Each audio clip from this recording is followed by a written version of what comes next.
Assalamualaikum warahmatullahi wabarakatuh. Perkenalkan, nama saya Wanda Melia Francisca dengan NIM 04.01.20.531 dari Prodi Penyuluhan Pertanian Berkelanjutan kelas 1A. Saya akan menjelaskan materi mengenai penetapan prioritas program pada mata kuliah Perencanaan Wilayah Pedesaan. Analisis SWOT. SWOT sendiri adalah metode perencanaan strategis yang digunakan untuk mengevaluasi kekuatan atau strengths, kelemahan, weakness, peluang, opportunities, dan ancaman, threats, dalam suatu proyek atau suatu spekulasi bisnis. Kunci utama dalam menyusun rencana terpadu adalah berbasis pada wilayah atau kawasan. Wilayah atau kawasan dimaksud merupakan lokasi di mana infrastruktur bidang PUPR akan direncanakan dan dibangun. Kunci lainnya adalah aktivitas ekonomi yang perlu dukungan infrastruktur bidang PUPR. Perlu diketahui bahwa PUPR merupakan singkatan dari Pekerjaan Umum dan Penataan Ruang. Kriteria keterpaduan rencana terpadu pembangunan infrastruktur bidang PUPR menjadi pertimbangan yang tidak dapat diabaikan, yaitu fungsi, lokasi, besaran atau volume pekerjaan, waktu, dan besaran dana atau anggaran.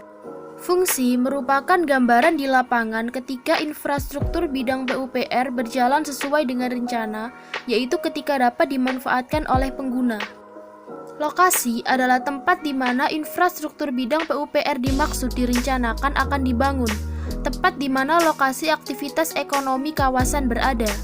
Contohnya, pipa air baku air bersih dipasang mulai dari hulu atau waduk hingga masuk ke kawasan industri, kemudian pabrik yang sangat membutuhkan air bersih. Besaran atau volume pekerjaan perlu dibangun sesuai dengan rencana agar infrastruktur bidang PUPR tersebut dapat berfungsi dalam memberikan pelayanan.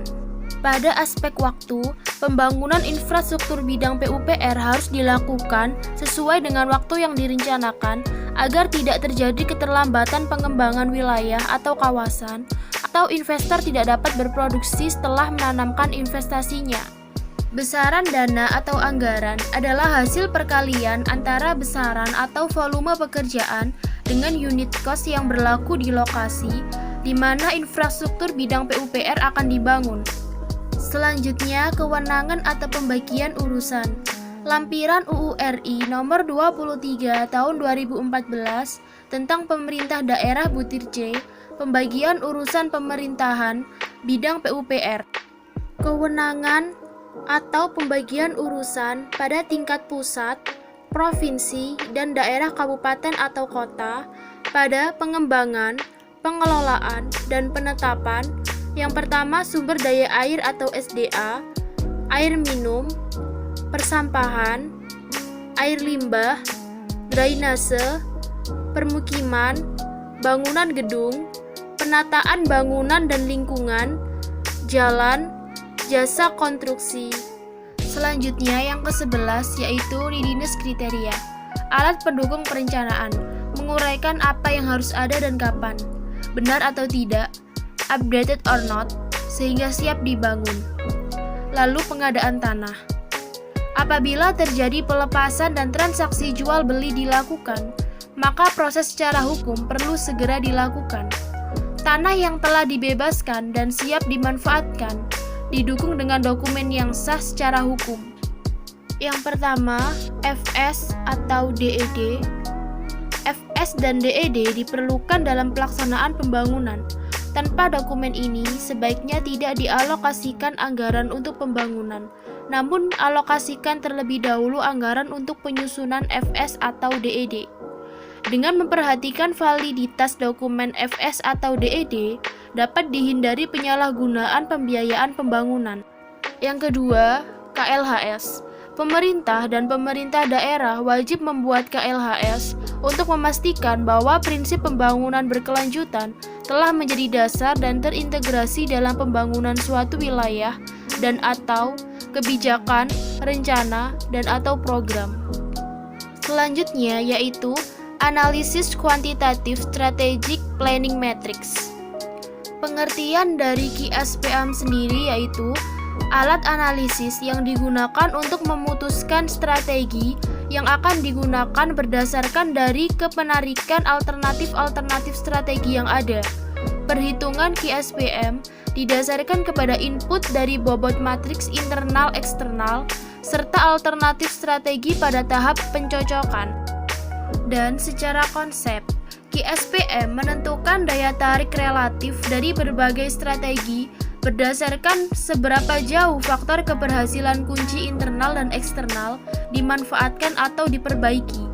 Daya tarik relatif dari masing-masing strategi dalam satu set alternatif dihitung dengan menentukan pengaruh kumulatif dari masing-masing faktor keberhasilan kunci eksternal dan internal. Jumlah set alternatif strategi yang dimasukkan dalam QSPM bisa berapa saja. Jumlah strategi dalam satu set juga bisa berapa saja, tetapi hanya strategi dalam set yang sama dapat dievaluasi satu sama lain. Next, tahap analisa dengan SWOT dan QSPM yaitu sebagai berikut menurut David pada tahun 2009. Yang pertama, menentukan EFEM atau The External Factor Evaluation Matrix. Pada tahap ini dilakukan penentuan dan evaluasi faktor eksternal. Yang kedua, menentukan IFEM atau The Internal Factor Evaluation Matrix. Pada tahap ini dilakukan penentuan dan evaluasi faktor internal. Yang ketiga, menentukan SWOT matrix. Pada tahap ini dilakukan analisa terhadap faktor kekuatan, kelemahan, peluang, dan ancaman untuk alternatif strategi. Dan yang terakhir, menentukan alternatif strategi yang telah dihasilkan dari analisa SWOT dengan analisa QSPM. Seperti yang telah disebutkan bahwa ada dua faktor eksternal kunci dan faktor internal kunci. Faktor eksternal, yang pertama ekonomi, kedua politik atau hukum atau pemerintah, tiga sosial atau budaya atau demografi atau lingkungan, yang keempat teknologi, dan yang terakhir kompetitif. Sedangkan faktor internal kunci yaitu yang pertama manajemen, kedua pemasaran, tiga keuangan atau akuntansi, empat produksi atau operasi, dan yang terakhir penelitian dan pengembangan. Selanjutnya adalah analisis cluster. Analisis cluster adalah metode pengelompokan wilayah atau objek berdasarkan karakteristik yang sama dari sejumlah kriteria. Jenis skala data yang dapat dipergunakan adalah interval atau rasio. Metode ini dapat mengelompokkan sejumlah besar wilayah atau objek dan dengan data atau indikator yang jumlahnya besar.